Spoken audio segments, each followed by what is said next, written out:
Vamos abrir a escritura na epístola de Paulo aos Colossenses. Nós estamos estudando essa epístola já há algum tempo, e hoje eu quero ler com os irmãos o capítulo 1, do versículo 13 até o versículo 22. Cristo, ou melhor, Deus nos libertou do império das trevas, ou que seja, o Pai nos libertou do império das trevas e nos transportou para o reino do Filho do seu amor, no qual temos a redenção, a remissão dos pecados. Este é a imagem do Deus invisível, o primogênito de toda a criação, pois nele foram criadas todas as coisas nos céus e sobre a terra, as visíveis e as invisíveis, sejam tronos, sejam soberanias, quer principados, quer potestades. Tudo foi criado por meio dele e para ele. Ele é antes de todas as coisas, nele tudo subsiste. Ele é a cabeça do corpo, da igreja. Ele é o princípio, o primogênito de entre os mortos, para em todas as coisas ter a primazia, porque aprouve a Deus que nele residisse toda a plenitude, e que, havendo feito a paz pelo sangue da sua cruz, por meio dele reconciliasse consigo mesmo todas as coisas, quer sobre a terra, quer nos céus. E a vós outros também, que outrora erais estranhos e inimigos do entendimento pelas vossas obras malignas, agora, porém, vos reconciliou no corpo da sua carne, mediante a sua morte, para apresentar-vos perante ele santos, inculpáveis e irrepreensíveis. Diga amém.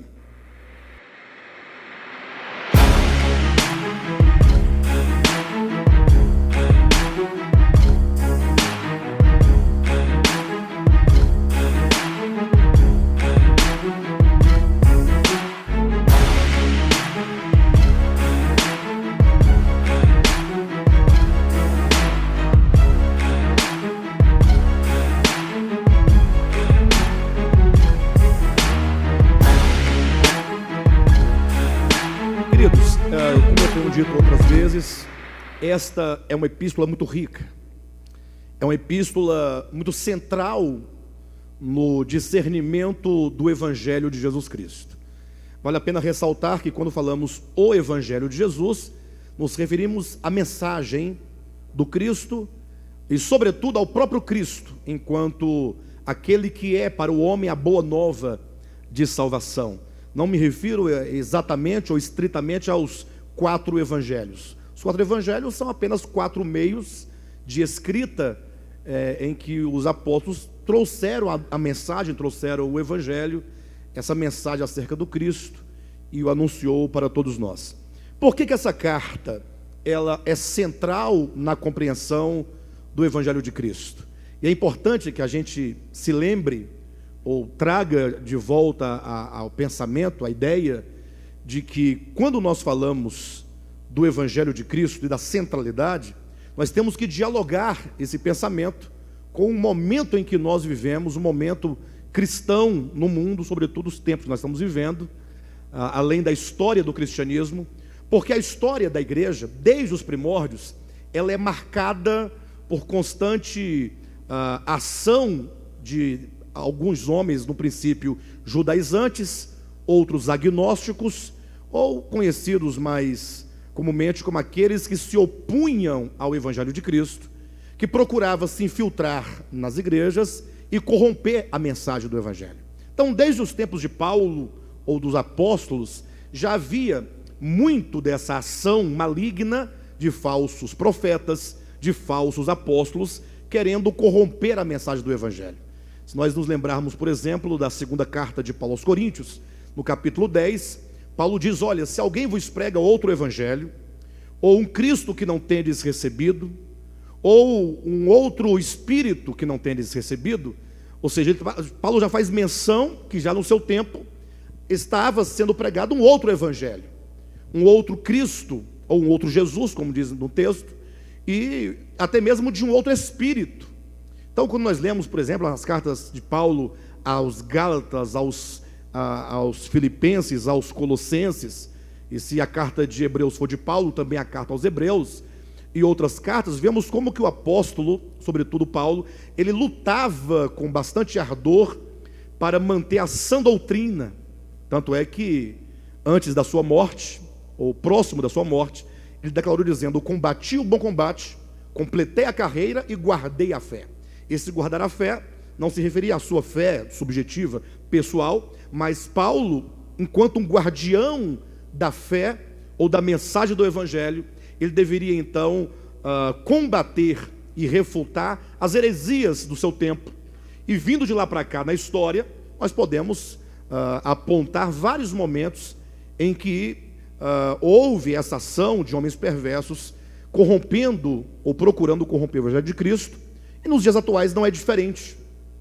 Então, essas cartas apologéticas são cartas que procuram mostrar qual é a essência do Evangelho de Cristo, qual é a sua íntima essência, a sua pureza, na sua integridade, sem nenhum dolo, sem nenhuma mácula, sem nenhuma mancha. O apóstolo vai demonstrando. E essa carta de Colossenses, então, ou aos Colossenses, Paulo está lutando contra um pensamento judaizante e talvez contra um pensamento gnóstico que já florescia no seu tempo. O apóstolo Paulo, então, ele demonstra que tudo o que não for Cristo deve ser colocado de lado, deve ser rejeitado enquanto um falso evangelho. Ou seja, o evangelho não é Cristo mais alguma coisa, não é Cristo mais algumas coisas. O evangelho é somente Cristo. Ainda que essas outras coisas, pensando do ponto de vista da lei mosaica ou da lei dos profetas, ainda que algumas pessoas querem colocar alguns elementos da lei, como que dizendo: olha, nós temos que ter Cristo e temos que ter outras coisas mais, como o sábado, a circuncisão, ou qualquer outra prática, ou as festas dos judeus, isso também deve ser rejeitado, porque Cristo, quando ele se faz carne e se manifesta aos homens, esse Cristo encarnado, a sua mensagem, tanto quanto a sua obra, corporifica toda a verdade anunciada pela lei e pelos profetas, em forma de sombras, de figuras, de profecias, ou seja, Cristo é o cumprimento absoluto de tudo que a lei e os profetas testemunharam e anunciaram acerca dele. Então Paulo, ao apresentar esse cerne do Evangelho, ele nos mostra primeiramente que a obra do Pai nas nossas vidas é de uma libertação. Nós fomos libertos do império das trevas, ou seja, a obra de Cristo na cruz visa tal libertação, visa a libertação do homem de toda ação e influência das trevas, ou seja, do engano nas mentes dos homens, para que esses homens integrem, ou que eles vejam, entrem e integrem plenamente o reino do Filho de Deus.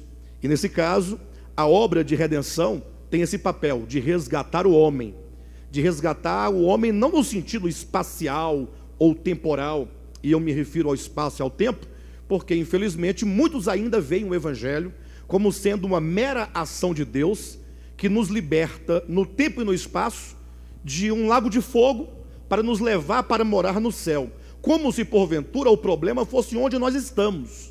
E na verdade o problema da queda é um problema ontológico, é um problema do ser, é um problema que acontece no coração do homem, que acontece na consciência do homem, que acontece na alma do homem, nas suas faculdades, na sua mente, nas suas vontades, nas suas emoções.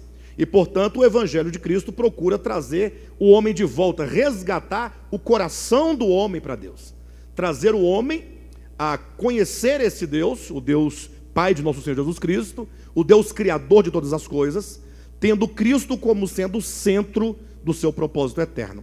Razão porque, a partir do versículo 15, o apóstolo Paulo passa a nos apresentar esse Cristo, apresentar o Cristo do Evangelho, o Cristo do Evangelho de Deus. Isso porque devemos levar em consideração que há muitos Cristos, não é? Lógico que não há muitos Cristos verdadeiros, mas há muitos falsos Cristos e não poucos anticristos que, em nome do verdadeiro, propagam um falso evangelho, levando as pessoas para longe da verdade do Evangelho de Jesus Cristo. Por isso Paulo vai nos apresentar, e como já dissemos em mensagens anteriores, ele vai demonstrando que o Cristo de Deus é a imagem, versículo 15, é a imagem do Deus invisível, já demonstramos isso, ou seja, sendo ele a imagem do Deus invisível, parte do pressuposto que Deus, o eterno, sendo invisível, ninguém jamais o viu, nem é capaz de ver, e portanto é preciso que haja uma revelação, mas não uma revelação meramente no âmbito, como foi a lei dada no Sinai, tampouco dos profetas, que a despeito de toda inspiração e revelação que tiveram no seu tempo, ainda era uma revelação rudimentar, porque se baseava em epifanias, se baseava em intuições espirituais, e na própria experiência do profeta no seu tempo. Era preciso que o Deus invisível fosse revelado ao homem na vida humana, no viver humano, razão porque o verbo, o Cristo de Deus, ele se faz carne, ele se faz homem para, como homem, mostrar esse Deus na criação. Então o Cristo de Deus vem para revelar aos homens esse Deus invisível, porque lhes é dito que ele é a imagem do Deus invisível. Ou seja, eu só posso conhecer a esse Deus na face de Jesus Cristo. É o que Paulo vai dizer em 2 Coríntios, no capítulo 5, ou no capítulo 4, versículo 5 e versículo 6, que se conhece a glória de Deus, se conhece o Pai, olhando na face de Cristo.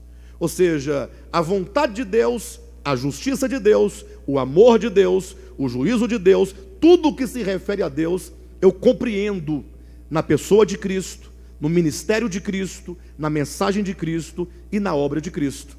É preciso voltar os olhos para o Cristo de Deus, para podermos conhecer ao Pai.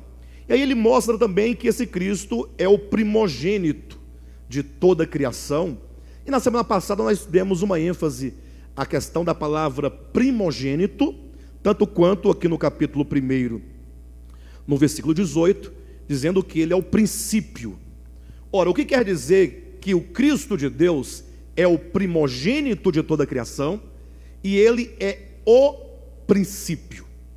Enquanto primogênito, devemos nós entender que ele é o herdeiro de todas as coisas, e não que ele seja, como alguns imaginam, o primeiro numa série de seres criados. Há aqueles que pensam em Cristo como sendo um ser criado. Eles pensam, não, o Cristo de Deus foi o primeiro a ser criado pelo Pai, e portanto ele tem essa primazia, porque ele é o primeiro de uma série na criação. Mas o próprio texto nega esse pensamento, essa ideia, quando o versículo 16 explica o sentido de ser primogênito. Leia comigo, versículo 15. Este é a imagem do Deus invisível, o primogênito de toda a criação, pois aí explicativo, pois nele. Por que ele é o primogênito de toda a criação? Pois nele foram criadas todas as coisas. Ou seja, todas as coisas que são criadas, foram criadas nele. Ora, se o Cristo fosse criado, então não poderia dizer todas as coisas criadas. Ou seja, em que se fundamentam, em que se sustentam todas as coisas que existem?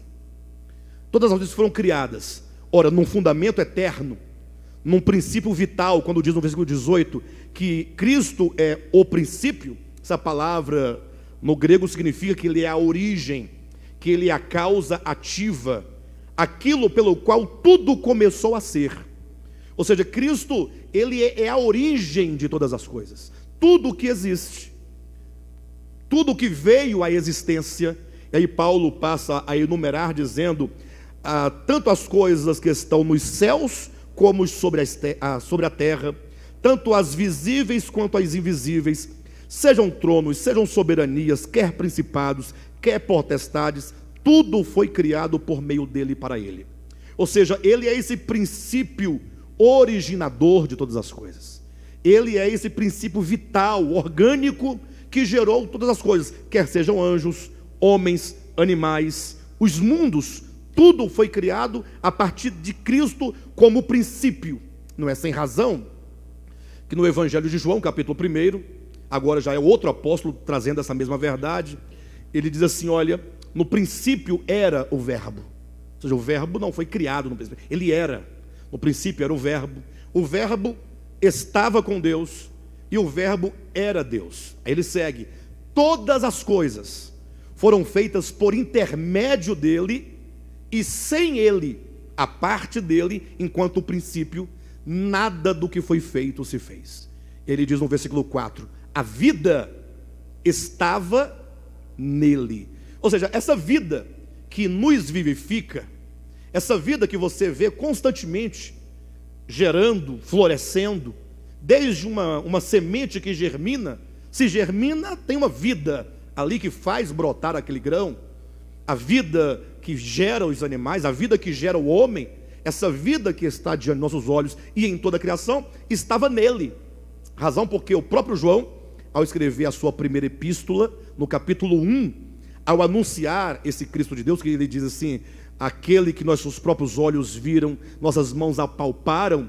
Aí ele fala com respeito ao verbo da vida, aí ele traz uma explicação: e a vida se manifestou, e nós a vimos e dela damos testemunho. Infelizmente, embora o homem ele dê um certo valor à vida, entretanto os homens eles não pensam a vida enquanto sendo o próprio Deus. Os homens pensam a vida como se fosse algo que Deus nos deu, algo à parte de Deus. Eu não consigo encontrar em nenhum lugar da Escritura que Deus tenha criado a vida, até porque não teria como aquele que vive, como Jesus fala, né? Assim como o Pai que vive me enviou, e eu igualmente vivo pelo Pai, não teria como aquele que vive criar a vida, porque como ele poderia viver se não tivesse a vida antes de ele haver criado? Então é óbvio que João, e tanto quanto Paulo, nos apresenta a vida como sendo o próprio Deus. Então, embora os homens valorizem a vida, ainda eles não se atinaram para o fato de que aquilo que nós julgamos ser o mais importante, que é a vida, é o próprio Deus. Ou seja, ninguém respira por si mesmo, ninguém se levanta de manhã por si mesmo, ninguém usa sua mente, os seus músculos, os seus órgãos, ninguém se move sem Deus. Por isso que Paulo vai dizer em Atos, no capítulo 17, versículo 28, que nele nós vivemos, nele nós existimos, nele nós nos movemos. Ou seja, tudo acontece nele. Então Paulo vai trazendo a nós essa essência da verdade, demonstrando que quando o Pai, na sua economia, propôs se relacionar com a sua criação, ele colocou o seu filho, ou melhor, ele estabeleceu o seu filho, ele elegeu o seu filho, Cristo enquanto eleito do Pai, como sendo o tudo nesta criação de Deus. Razão porque ele apresenta primeiramente Cristo como sendo a origem de toda a criação, como sendo o fundamento da criação, porque tudo foi feito nele, e Cristo como sendo o alvo da criação, porque tudo foi criado para ele.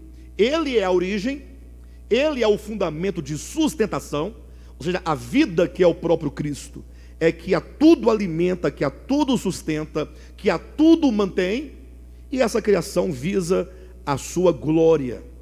Então ele está dizendo assim: olha, quando você olhar para a criação de Deus, você deve ver ali o cerne do Evangelho. Ou seja, o Evangelho, ele nos convida não simplesmente para sermos salvos, porque como poderíamos nós sermos salvos se essa salvação não for em razão do abrir do entendimento, do abrir dos olhos do coração, para saber exatamente quem é Deus, ou para conhecer esse Deus que é invisível na face do seu Filho. Então, o Evangelho nos mostra esse Cristo na criação como sendo esse tudo, para que aqueles que creem no Evangelho e aqueles que se arrependem em razão da mensagem da cruz, possam agora ter o seu coração, a sua mente e a sua alma totalmente voltados para Cristo. Infelizmente, embora o número de cristãos cresça cada vez mais, mas nós não vemos consciências sendo geradas nesse sentido de que nós não pertencemos a nós mesmos. Há hoje em dia a pregação do Evangelho da Prosperidade, por exemplo, que leva os homens a um empoderamento de si mesmo, no sentido de que eles entendem que eles podem alguma coisa a ponto de criar ou estabelecer uma relação com Deus de paridade. Como uma relação de paridade? Não, eu vou fazer a vontade de Deus, eu vou dar uma oferta para Deus, farei um sacrifício para Deus, e desde que eu cumpra com a minha parte, Deus se torna agora obrigado a devolver aquilo que eu lhe dei. É uma relação de troca, uma relação de barganha. O homem não se entende como servo, o homem já não se entende mais como tendo a sua origem em Deus. O homem não vê mais o Cristo de Deus como sendo o cabeça de todas as coisas, como sendo a fonte, a origem, como sendo o fundamento, como sendo a causa, como sendo a razão, como sendo o alvo. Ou seja, Cristo se tornou apenas um objeto entre tantos outros objetos que os homens vão ou extraindo das escrituras veterotestamentárias, ou vão criando, como a escritura fala, sobre doutrinas de homens, e não raras vezes doutrinas de demônio. Por assim dizer, Paulo nos apresenta o Evangelho de Cristo, demonstrando que na criação, essa primeira criação, essa criação dos mundos, sejam invisíveis ou mesmo o mundo visível, tem Cristo como centro. Ou seja, a criação ontologicamente é cristocêntrica. Não é uma questão de uma doutrina, não é uma questão de você ter uma doutrina escrita aí no manual de teologia, mas é um fato, tudo acontece nele, e isso gera no coração dos que creem no Evangelho de Deus um sentimento de serviço, um sentimento de amor. Lembrem-se que os 2 grandes mandamentos consistem no amor: amar a Deus sobre todas as coisas. E eu me pergunto muitas vezes, quão alto e elevado é esse mandamento? Amar a Deus sobre todas as coisas. Mas quando é que o homem vai amar a Deus acima de todas as coisas? Quando é que o homem vai amar a Deus acima de si mesmo, dos seus projetos, acima da sua existência, da sua família, daquilo que ele constrói, daquilo que ele pretende? Quando é que vai chegar esse momento? Somente quando o homem tiver plena compreensão, por iluminação do Espírito Santo, na sua consciência, de que Cristo é tudo em todos. É mais ou menos como o ar que nós respiramos. Por exemplo, às vezes a pessoa não se dá conta da importância do ar, até que ele perde. Quando o homem começa a sentir falta de ar por algum motivo, seja por uma pneumonia, ou seja por qualquer outra enfermidade, ou mais grave, quem sabe, aí ele começa a perceber quão importante é o ar que ele respira. A saúde que nós temos, quão bom é ser saudável, não? Saúde. Sabe quando é que nós percebemos que a saúde é coisa boa? Quando nós adoecemos. Uma ocasião eu tive uma crise renal muito grande, fiquei uns 3 dias com a crise renal. Era uma dor que eu não sabia exatamente onde era, não podia localizar. Sabia que era nessa região, e nenhuma posição me servia. Se eu deitasse estava ruim, em pé estava ruim, se eu ficasse de cabeça para baixo estava ruim, nada resolvia, não queria comer nada. Aí você clama a Deus, aí você lembra que da saúde que era tão boa. Quando você resgata, recupera aquela saúde, aí você, no primeiro momento, você fica feliz. Oh, coisa boa é ter saúde, poder comer, poder andar, poder sorrir, poder brincar, não é? Poder fazer o que você quiser fazer. E essa saúde, ela não existe enquanto uma coisa. Saúde é Deus, é a vida plenamente em todos os seus órgãos, em todo o seu ser. Então, somente quando o homem percebe que esse Cristo de Deus é tudo, é que ele então poderá amá-lo, conforme diz o mandamento: amarás a Deus de todo o teu coração, de toda a tua alma, com todo o teu entendimento. Porque agora esse homem vai caminhar sabendo o valor que é Deus. Não sem razão, o apóstolo Paulo, o qual escreveu aos Filipenses, ele dando o seu testemunho da sua conversão, ele declara que tudo aquilo que para ele era lucro, que ele considerava lucro, tudo que os homens julgavam do ponto de vista da religião, porque eles só citam coisas religiosas, o ser hebreu de hebreus, da tribo de Benjamim, ser fariseu, irrepreensível segundo a lei mosaica. Ele vai citando o status, a posição que ele gozava na religião judaica. Ele diz: mas quando eu então me encontrei com Cristo, que eu vi a sublimidade de Cristo, eu não pude mais carregar comigo todas estas coisas. Ou seja, Paulo não agregou à religião que ele possuía Cristo enquanto mais um elemento. Ele entendeu que Cristo era tudo e muito mais do que aquilo que ele tinha, a ponto de lhe falar: não somente eu perdi todas essas coisas, perder no sentido de abrir mão de todas essas coisas, como as considero como refúgio. E aqui mostra a visão que Paulo obteve de Cristo. Porque uma coisa é você, por qualquer motivo, ou por qualquer razão, você deixar algumas coisas. Geralmente o homem deixa muitas coisas, com medo do fogo, do lago de fogo, com medo da morte, com medo de demônios, com medo dos gafanhotos, com medo de praga, de peste, qualquer outra coisa. Então o homem abandona, mas visando um bem maior. Entretanto, ele vive no saudosismo daquelas coisas. Quantas vezes as pessoas não abandonam coisas religiosas, no caso, a exemplo de Paulo, não é? Mas depois que ele começa a entrar no solo árido das coisas humanas, para gozar e usufruir tão somente de Cristo, enquanto tudo de Deus, passa o tempo e ele começa a pensar: mas era tão bom no passado, poxa, era tão bom as festas, os congressos, né? Os cantores, as músicas, como o povo de Israel ao sair do Egito, tinha que agora conviver na aridez do deserto, mas comendo o maná, que representava simbolicamente o pão da vida, que é o Cristo de Deus. Mas logo, quando eles começaram a comer maná de manhã, no café da manhã, maná no almoço, maná refogado, né? Maná com maná, doce de maná, tudo era maná, um dia, 2 dias, 1 ano, 2 anos. Aí eles falaram: não, nós estamos com saudade, ó. Aí lembrou, veio um saudosismo das cebolas, dos alhos, dos melões, da carne do Egito, porque aqui no deserto só temos este pão vil. Veja o desprezo que deram ao maná, em razão da saudade que eles tinham. Ou seja, eles deixaram o Egito? Deixaram. Saíram do Egito? Saíram. Mas o Egito nunca saiu deles. Razão porque, eu torno a repetir, eles ainda amavam o Egito e não amavam o Cristo de Deus, no sentido amplo da palavra, ali representado pelo maná.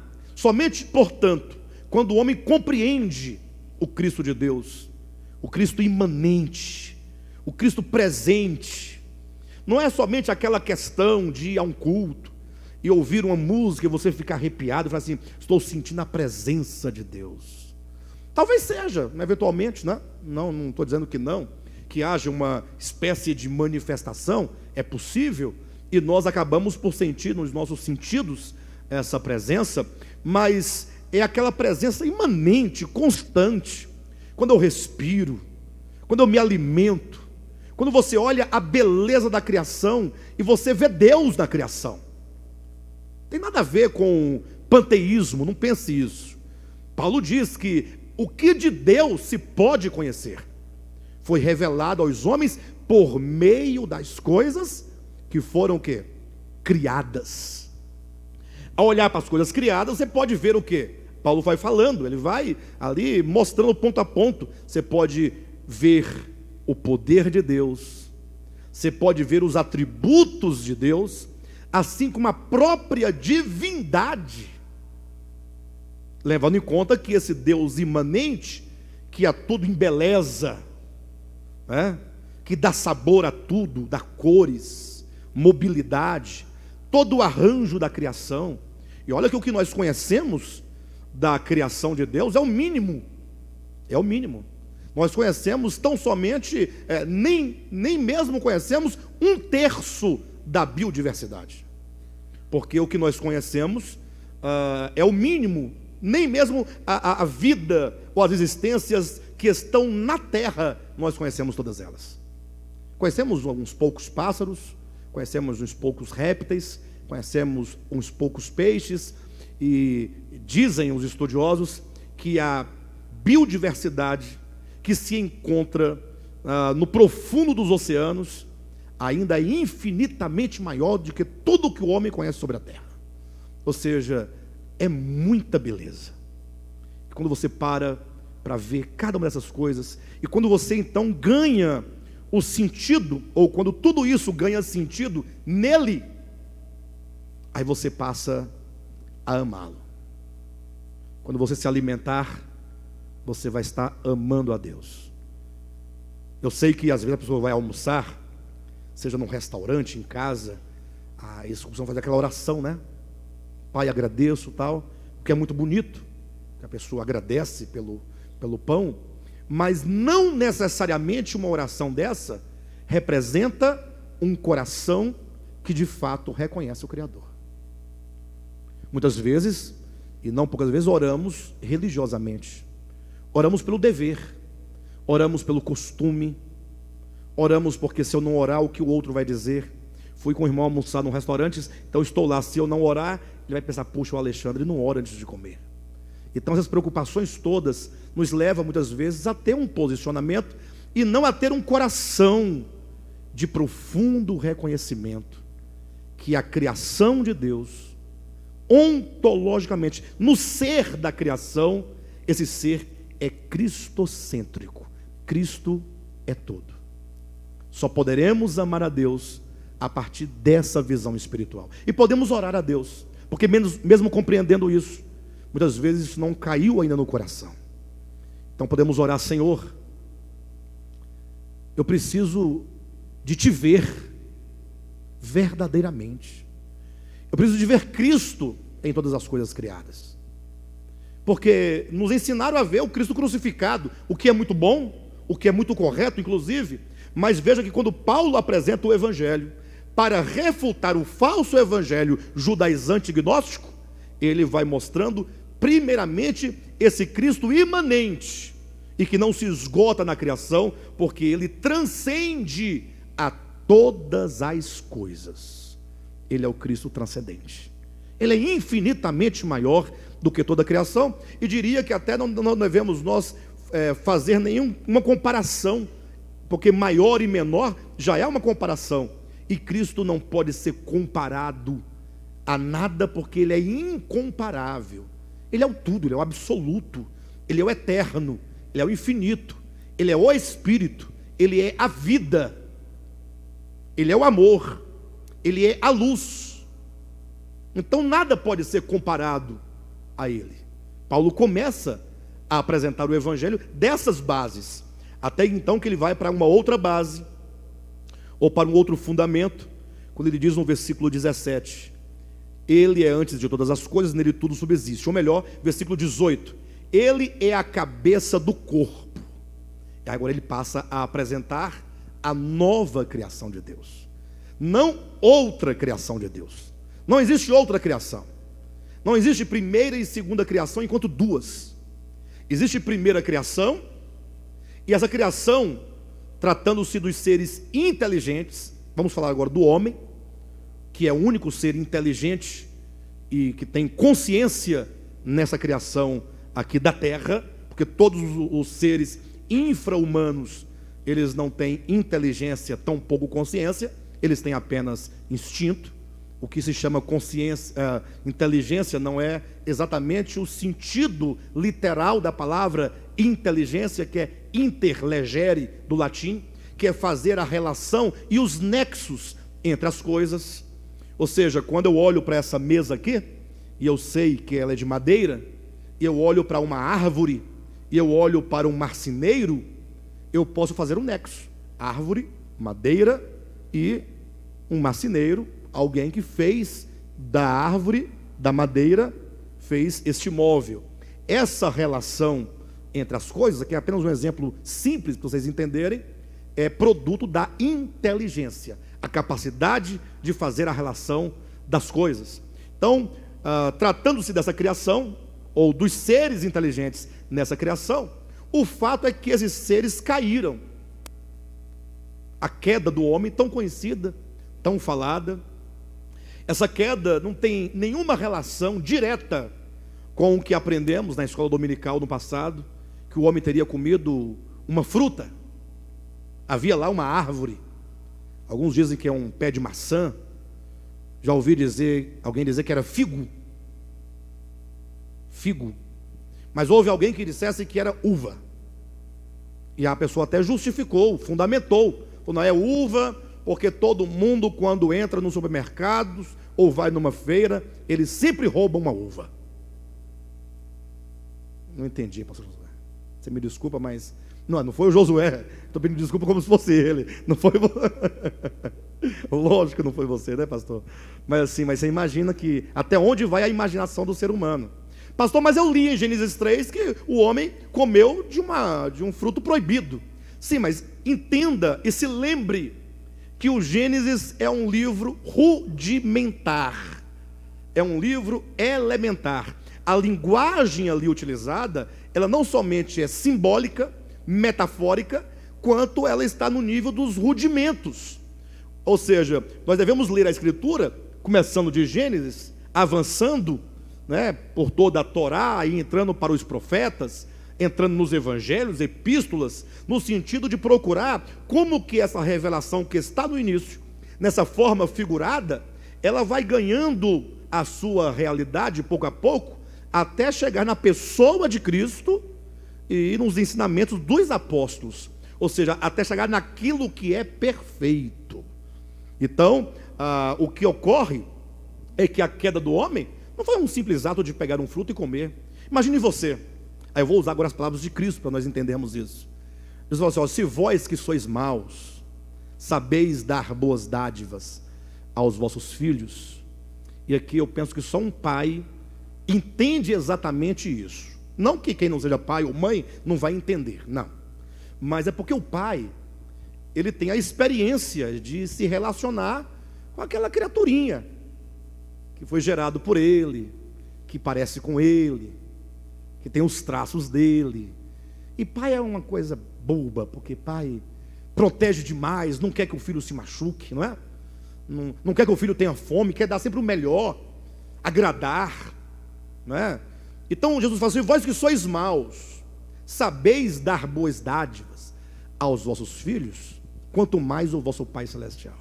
Ele nos convida a pensar em Deus quanto à sua bondade, a sua pureza em relação aos homens, seus filhos. Será que o Pai eterno criaria o homem tão puro, o colocaria num jardim tão belo, tão maravilhoso? E sendo ele, pense comigo por um momento, onisciente e portanto sabedor de todas as coisas, estando ele fora do tempo, porque ele é atemporal, para Deus um dia é como 1000 anos, e 1000 anos é como um dia, ou seja, essa relação de pouco ou muito, no que diz respeito ao tempo, para Deus não existe, porque ele preenche todas as coisas, tempo e espaço só existem dentro dele, ele está totalmente fora disso. Sabendo ele que o homem cairia, ou não sabia? E cairia porque teria sido o quê? Seria enganado.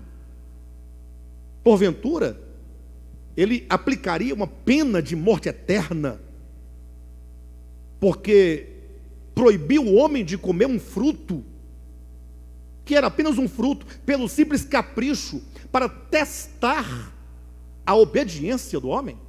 Simples. Você teria um filho, você que é pai, colocaria sobre a mesa uma maçã, ou que seja um figo ou uma uva, não importa o que seja, um pão, e você diria para o seu filhinho de 5 anos de idade, filho, aqui você pode comer do que você quiser nessa casa, tem tudo na despensa, na geladeira, tudo aí, mas não coma esse fruto. Se você comer, vou te expulsar de casa, você vai passar fome e frio, e você vai acabar morrendo na sarjeta. Você faria isso? Só para testar? E como testar se ele sabe de tudo? Então não podemos pensar assim. O Pai eterno é bom, Ele ama suas criaturas. Jamais Ele colocaria uma isca ou um engodo para os seus filhos, para testar, sabe lá o que. Nada disso. Ocorre que aquela árvore lá no jardim, conforme Moisés registra, apenas ilustra o momento que o homem, atingindo o conhecimento do bem e do mal, ao chegar naquele ponto da sua trajetória, porque o homem, assim como uma criança quando nasce, ele nasce sem consciência de si, até que no momento essa consciência se desperta, e ele passa a discernir o bem e o mal. Ou não é assim com todos nós quando nascemos e fomos crescendo? O homem criado, ele vai existindo e caminhando numa estrada única, de mão única, somente numa direção, sem poder ir para a direita ou para a esquerda, até que num dado momento, a sua consciência, porque assim ela foi criada, ela floresce, e aí vem o discernimento do bem e do mal. É neste momento que o homem tem que decidir se ele vai comer dessa inteligência, dessa capacidade do discernimento, para viver por meio de si mesmo, ou seja, vai gerar no coração a arrogância e a presunção de, considerando-se um filho moço, portanto já jovem, achar que agora é capaz de viver independente de Deus, ou se ele vai comer da árvore da vida, porque a árvore da vida é viver por meio da vida em total dependência dela. A queda, portanto, consiste numa decisão. Lógico que é uma decisão que, pela própria revelação da Escritura, ela é contagiante. É uma situação em que o homem, na sua história, enquanto homem coletivo, ele vai desenvolvendo uma consciência coletiva caída de independência de Deus. E essa independência é gerada por causa de um sentimento de egoísmo. É quando se impõe o eu em detrimento ao outro, em detrimento a Deus. Eu volto a lembrar os dois grandes mandamentos: amarás a teu Deus de todo o teu coração e ao teu próximo como a si mesmo. Então o homem deve amar a Deus e deve amar o próximo, mas esse egoísmo se estabelece como um sistema na humanidade. O egocentrismo faz com que o homem não ame a Deus, não busque a Deus, e muitas vezes quando o busca, o faz visando o seu próprio bem e não porque ele é o Criador. E também não ama o seu semelhante, porque só olha para si. Interessante como é dito que, comendo o homem do fruto da árvore do conhecimento do bem e do mal, Gênesis 3, versículo 7, é dito que abriram-se os olhos e viram que estavam nus. Ou seja, eles abrem os olhos, voltando-os para si mesmo, olhando para si, percebendo, portanto, a si mesmos. E aí a nudez se torna uma figura da condição do homem, do pecado do homem de se afastar de Deus, da condição pecaminosa. E esse homem agora, essa queda, ela é configurada por um coração que não ama, por um coração que não crê em Deus. Nas reuniões de domingo, nós estamos aqui conversando sobre o Evangelho. Domingo que vem vou falar acerca de arrependimento. Domingo que vem, nos próximos domingos, também falarei sobre a fé. E por que falar sobre a fé? Tantos anos de crentes, né? Falar da fé para os crentes.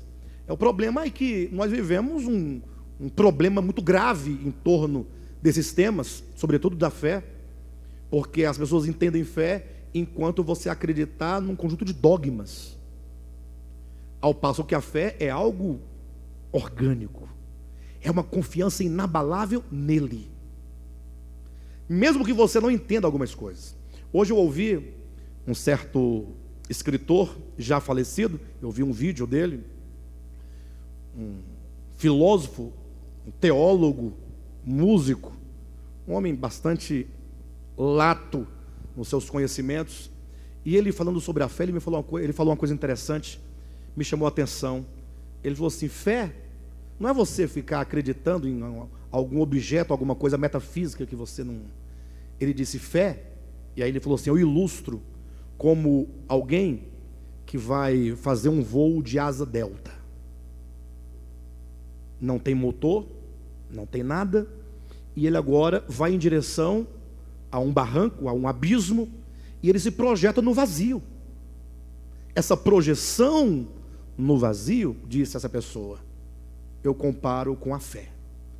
E lembram lá de Gênesis 3, quando o homem foi tentado, que a serpente dizia, não é assim que Deus disse. Ou seja, a serpente estava disposta e sabia que o meio de fazer o homem cair é pela palavra de Deus. Não é assim que Deus disse. E aí ele pega a serpente e reproduz o falar de Cristo com alterações, que ela inverteu tudo que Deus te havia dito. Não comerás de toda a árvore do jardim. Deus não disse não comerás de toda a árvore, disse o contrário, de toda a árvore comerás livremente. Mas ele inverteu, não comerás de toda a árvore que está no jardim. E aí a mulher, para tentar corrigir a serpente, falou, não foi assim, de toda a árvore, disse Deus, comeremos livremente, mas da árvore tal, nela não comereis, nem tocareis nele. Então também não é sem acréscimo, que a mulher já seduzida, já começa também a vacilar diante da palavra de Deus. Mas o golpe fatal da queda foi quando a serpente disse, ele disse que você vai morrer se você comer deste fruto? Sim, ele disse. E aí a serpente diz, é certo que não morrerás. Deus disse, certamente morrerás. A serpente disse, é certo que não morrerás. O que é a queda? Senão com o coração e com a mente, acreditar piamente na palavra da serpente e duvidar daquilo que Deus diz. Deus diz, olha, você deve viver por meio da vida, deve viver por meio da árvore da vida. Não é uma árvore.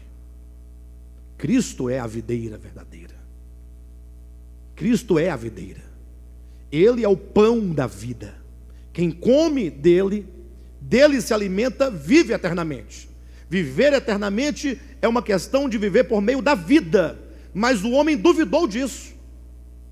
Quando Cristo veio ao mundo, ele disse, assim como o Pai que vive me enviou, e eu semelhantemente vivo pelo meu Pai, quem de mim se alimenta, por mim viverá. Quantos aqui querem vida eterna? Que maravilha! Pois não teremos vida eterna de outra maneira. Você pode batizar na igreja católica, na evangélica também. Não, quero batizar na reformada. Pode também.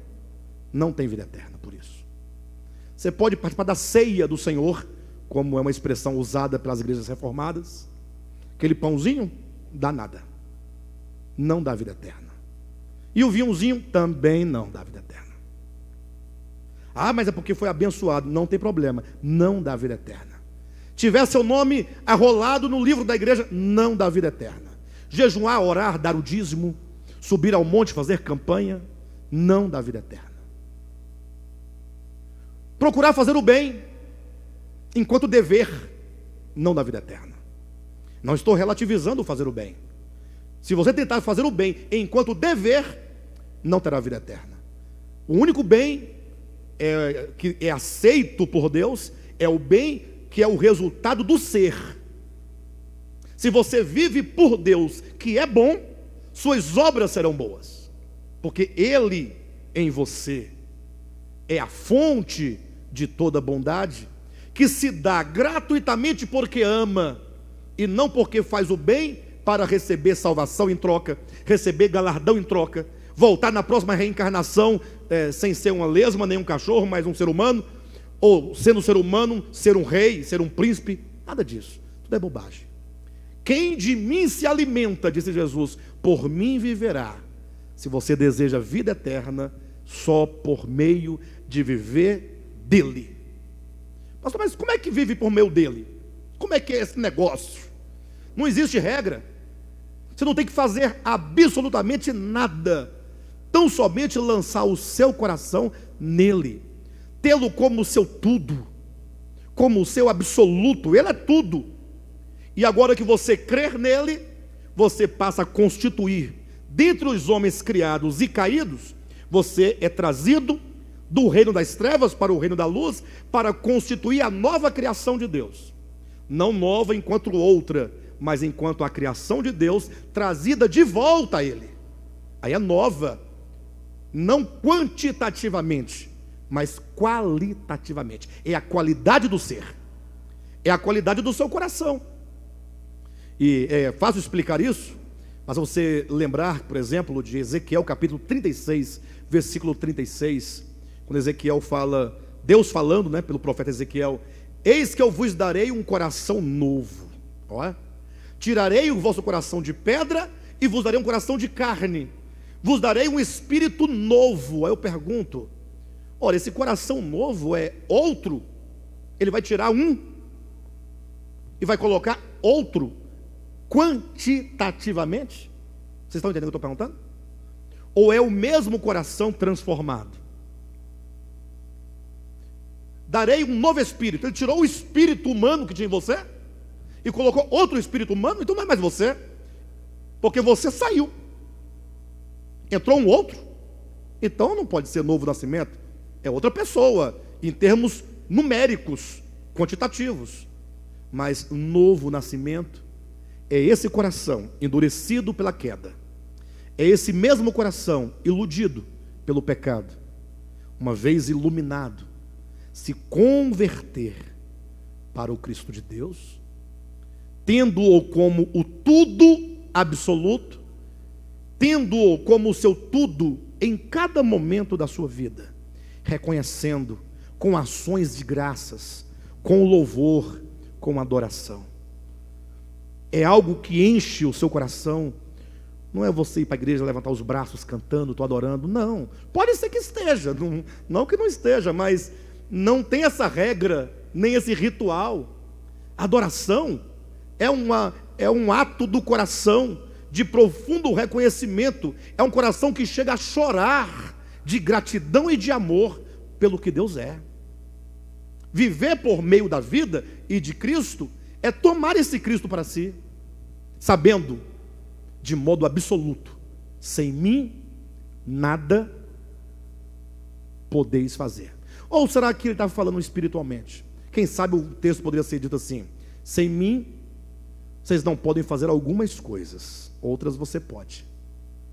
Vocês acreditam na palavra de Jesus? Nada podemos fazer sem Ele. Mas você entende o que é nada? Nada é nada.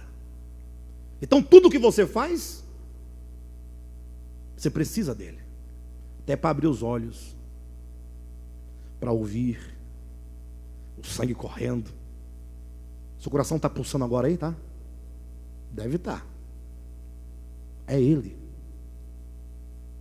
é por causa dele. Olha que coisa maravilhosa. Esses que se convertem a Deus, e lógico que essa conversão, eu insisto, ela é paulatina. Embora existam pessoas que têm maior experiência no primeiro momento que outros, mas essa experiência, ela de conversão, ela é paulatina e eu diria até eterna, porque aquele para quem nos convertemos é eterno. Então estaremos eternamente na busca e nos voltando para Ele. Esses que experimentam, preste atenção no que eu vou dizer, esses que experimentam esse evangelho, e já deu para perceber que esse evangelho não é histórico, embora tenha se manifestado enquanto evangelho histórico. Porque antes do evangelho histórico, isto é, antes de Cristo se encarnar há 2000 anos, não já havia todas as coisas nele? Sempre não houve a criação que dele brotou? Que nele se sustenta? Está aqui, ó. Então, não é histórico. Todos quantos, portanto, prestem atenção, todos quantos, portanto, fora de ideia de dispensação, não importa se foi no tempo de Moisés, no tempo de Noé, no tempo de Adão, não importa se foi no tempo da reforma protestante, se é hoje, onde quer que houver um homem, em qualquer tempo, em qualquer lugar, que assimilou o espírito do evangelho, que olhando para as estrelas, para os céus, percebeu a glória de Deus e o glorificou, que olhando para a criação, o reconheceu como Deus, lhe deu glória e ações de graças, como diz Romanos capítulo 1, essa pessoa passa a constituir, portanto, a nova criação. Ele está dentro de uma categoria de criação que, voltando-se a Deus, em razão da sua queda, experimenta a criação de uma maneira nova, um novo modo de ser, de sentir, de perceber, de olhar, uma nova maneira de se relacionar com Deus, com a criação, com os meus semelhantes. E estes, portanto, são chamados de corpo de Cristo. Igreja. É certo que tem um conceito histórico de igreja, né? Mas é muito mesquinho você pensar assim, ó. Pensa comigo por um momento. Não sei se vocês vão conseguir me entender, né? Mas olha como é mesquinha a visão que comumente se tem de igreja. Vamos começar passo a passo, vamos ver quão mesquinho é. Jesus fundou sua igreja. Já começou assim meio ruim, travado, porque você pensa, a igreja nasce no Pentecostes. Cristo morre, envia o seu Espírito, começou o corpo aqui. Perfeito, ok. Você já limitou uma obra tão grande. É tão grande a obra de Cristo. Mas a minha visão, porque teológica, já reduziu.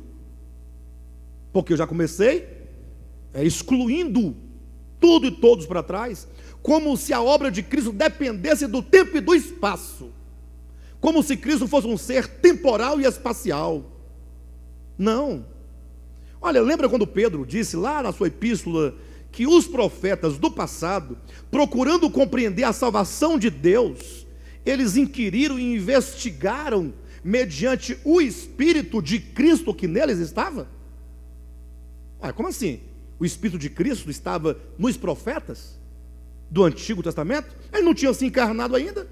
Mas é porque Pedro está falando desse Espírito cósmico de Cristo.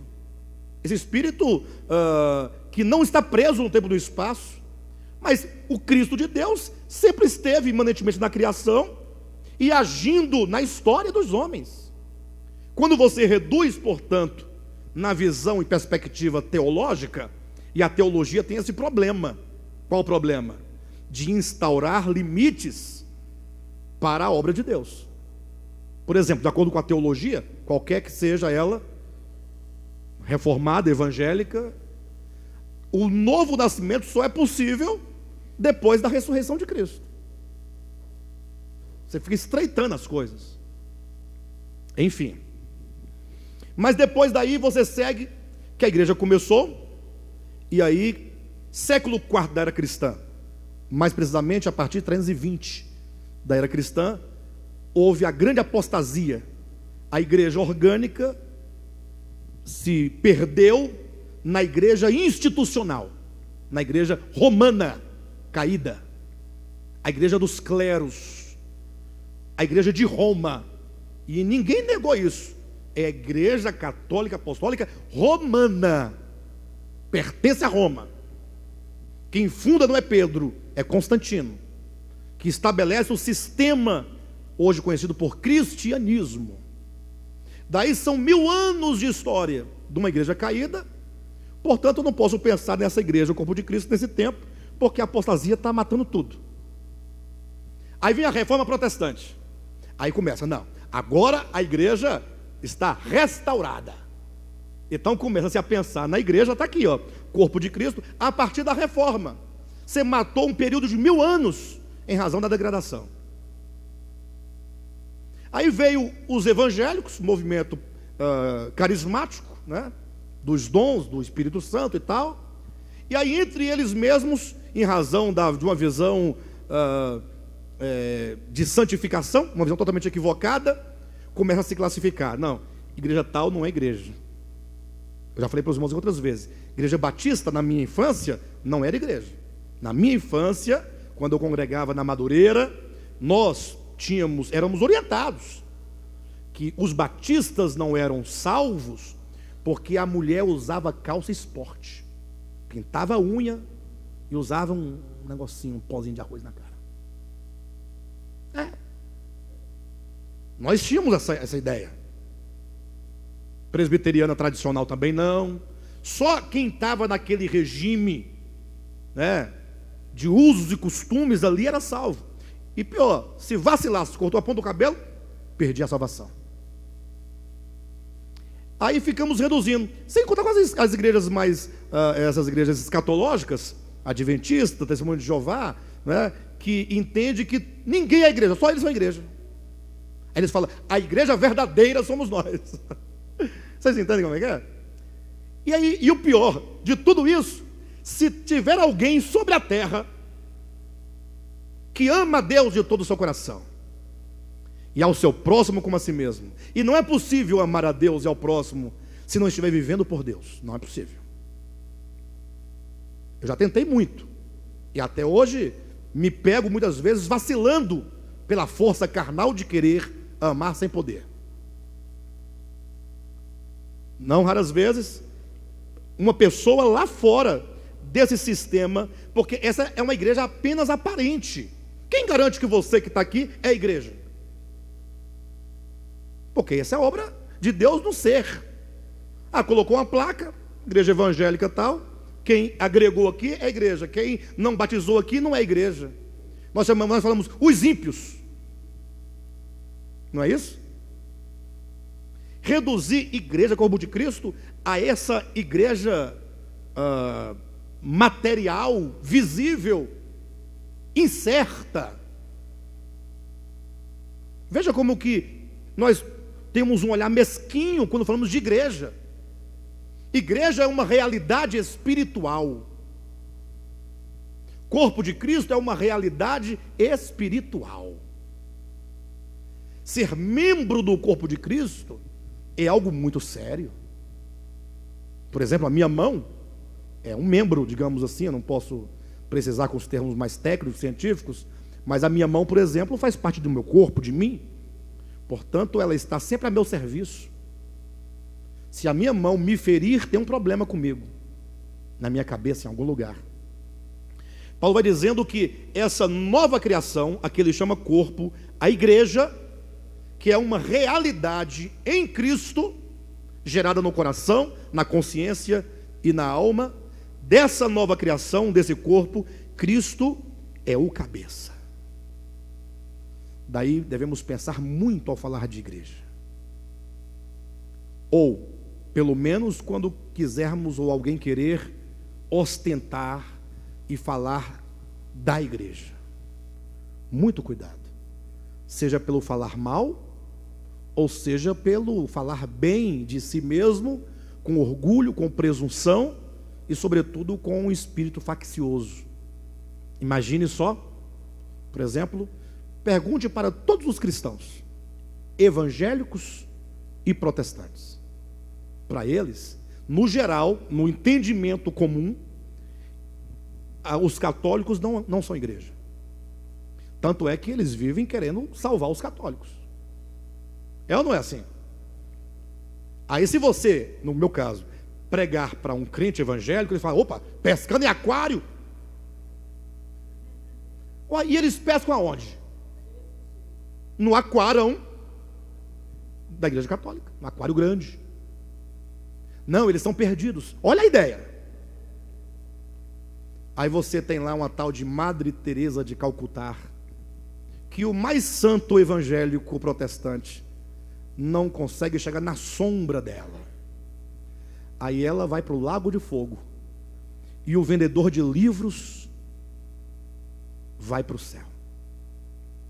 Dono de editora, milionário, vai para o céu. Como disse aqui o nosso pastor Josué, trazendo aí uma premissa, né, de Madre Teresa de Calcutá, que disse, certa ocasião, mãos que servem são mais santas que lábios que rezam, ou que lábios que oram. Em outras palavras, você pode orar o dia todinho, ficar rouco e babar, não dá nada, se as suas mãos não se moverem para servir o próximo. Mas não, vai para o Lago de Fogo ela, porque ela levava um terço no braço, na mão. Sim, é certo que não podemos também relativizar e considerar que agora o pecado da idolatria esteja relativizado. Não. Mas isso é um detalhe. Assim como nós cristãos, assim como os evangélicos protestantes, também tem vários detalhes a serem solucionados e resolvidos. Vocês entendem? Cristo, portanto, é esse cabeça, versículo 18. Ele é o cabeça do corpo, da igreja. Ele é o princípio, o primogênito de entre os mortos, para em todas as coisas ter a primazia. Ou seja, ele é o primeiro. Ter a primazia é ser o primeiro, o principal. Então você imagine, na criação e na nova criação, ele é o principal. Ele é o tudo. Aí o versículo 19 diz: por quê? Qual a explicação? Que Cristo então é o tudo na primeira criação e na nova criação. É porque aprouve a Deus que nele residisse toda a plenitude. Então pense comigo por um momento. Se nele reside toda a plenitude, você só pode ser algo nele. Ele é a plenitude. Fora dele só tem um nada. Todos, portanto, que no coração e na consciência querem ser algo sem ele, ele é o tudo, ele é a plenitude. Então nós somos o nada absoluto. É uma anulação total do eu. Será que não era isso que Paulo queria dizer quando disse: logo já não sou eu quem vive? Não seria isso? Ele diz que o viver era Cristo, o morrer era lucro. E esse viver que agora eu tenho na carne, a vida, a existência aqui, não era de igreja não, essa existência na carne, e este viver que agora eu tenho na carne, eu vivo pela fé no Filho de Deus. Logo, já não sou eu quem vive. Ora, se esse viver, ele vive pela fé no Filho de Deus, logo não é ele que vive, isso é anulação total do eu. Ou seja, vamos corrigir, anulação total do ego, para que o eu possa reinar em mim. Esse eu crístico que há em todos nós, esse Cristo que habita, essa vida imanente, que já está aí, que é o reino de Deus, que não vem com visível aparência, que não dirão ei-lo aqui ou ei-lo lá, porque ele está dentro de vós. Esse reino, esse tesouro escondido, que se achado verdadeiramente, o tal que achou é capaz de vender tudo o que tem para possuí-lo. Esse reino é uma questão de ver, porque ele está aí. Lembra que Jesus falou? Se não nascer de novo, não poderá ver o reino de Deus. João 3,3. E no 5 ele diz: se não nascer, não poderá entrar. Mas primeiro se vê. Uma vez vendo, essa visão é a porta de acesso a adentrar. Não como quem entra para dentro de um lugar, mas como alguém que se reconhece participante desse reino que já está em mim e em todos nós. Ele é a plenitude. Cristo é a plenitude. Portanto, se ele é a plenitude, ele é o eu. Ele é o eu. E nós, ego, precisa morrer para que esse Cristo viva em nós. O versículo 20 entraria agora no ponto que eu queria trazer para os irmãos essa noite. Eu queria trazer, mas caminhei até aqui e não deu tempo. Mas eu vou tentar falar alguma coisa, mas na semana que vem nós vamos dar continuidade.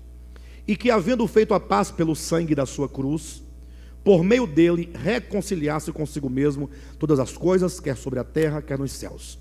Veja que aqui fala da paz que ele, o Cristo de Deus, realizou.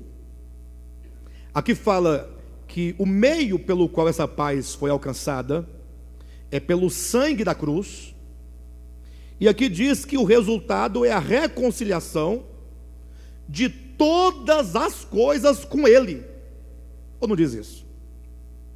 Olha aí. E que, havendo feito a paz pelo sangue da sua cruz, por meio dele, reconciliasse consigo mesmo Os homens. Os homens, não. Todas as coisas, quer sobre a terra, quer sobre os céus. Dos céus é da terra.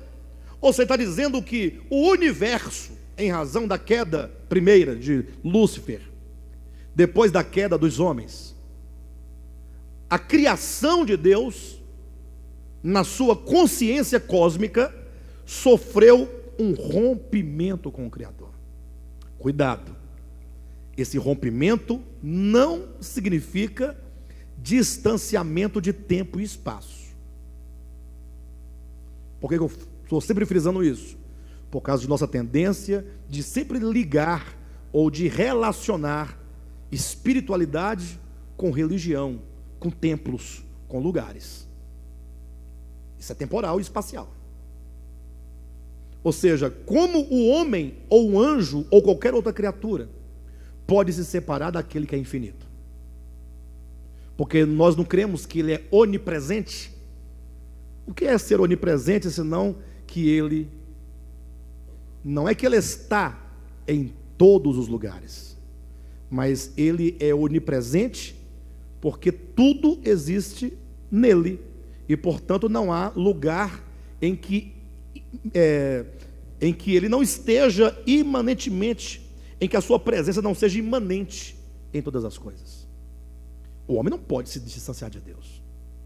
Ah, pastor, mas eu posso me distanciar de Deus. Sim, mas esse distanciamento ocorre no seu coração e na sua consciência. Entenda isso. Tudo é aqui dentro. O grande problema que eu vejo, e infelizmente nós temos que lidar com essa teologia aristotélica, que é um pensamento totalmente aristotélico, um pensamento dualista. Deus está no céu, o diabo está no inferno. A visão espaço-temporal, isso não existe. Essa visão aristotélica em que ensina, por exemplo, digamos assim, que o pecado seria fazer algo. Não, Jesus falou, não, o pecado está dentro do homem, aqui dentro. É do coração que procedem. Veja que Jesus converge tudo para dentro do homem. Tudo é uma experiência orgânica, ou de Deus ou das trevas. Inclusive trevas enquanto o afastamento da luz. A mentira, afastamento da verdade. Não enquanto substância ou essência, mas enquanto condição de um coração enganoso e enganado. Então, o universo sofreu um rompimento nessa consciência do ser. De modo agora que é preciso que Cristo intervenha na história da criação. Para tanto ele se faz história, ele se faz criatura, ele entra, ele se faz homem, assume um corpo, para realizar uma obra de cura, por meio do sangue da sua cruz. Não tenho tempo de explicar isso, eu volto a semana que vem, mas com o propósito de reconciliar, trazer de volta o coração da Bruna, do Léo, esqueci o nome, do Josué, né? Da Nolinha, do Alexandre, trazer de volta. Isso é salvação. Por favor, não discute salvação em termos arminianos, nem calvinistas, nem teológicos, porque você é como diz o pregador, é correr atrás do vento. O conceito teológico de salvação não é salvação. Tem um conceito mais próximo da verdade do que outro, mas não é a verdade. A verdade é uma condição, é o próprio Cristo, na verdade, né? Cristo é a verdade. Então, o que é salvação? É reconciliação no coração. Quando o coração vai voltando para Deus, está ocorrendo salvação em mim. Salvação é um evento, é um acontecimento na alma do homem. Fora disso, qualquer coisa não serve para nada. Não tem valor. É reconciliação. Então, o objetivo é que os homens sejam reconciliados, os anjos sejam reconciliados, todas as criaturas sejam reconciliadas.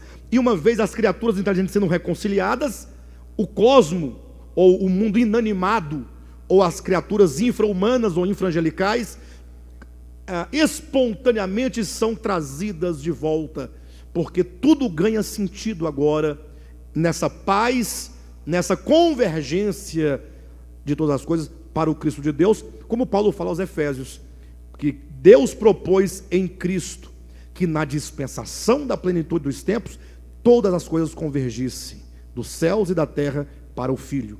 Aí o Filho, esta reconciliação faz do Filho, não ontologicamente, mas nas consciências, faz o Cristo ser o centro de todas as coisas.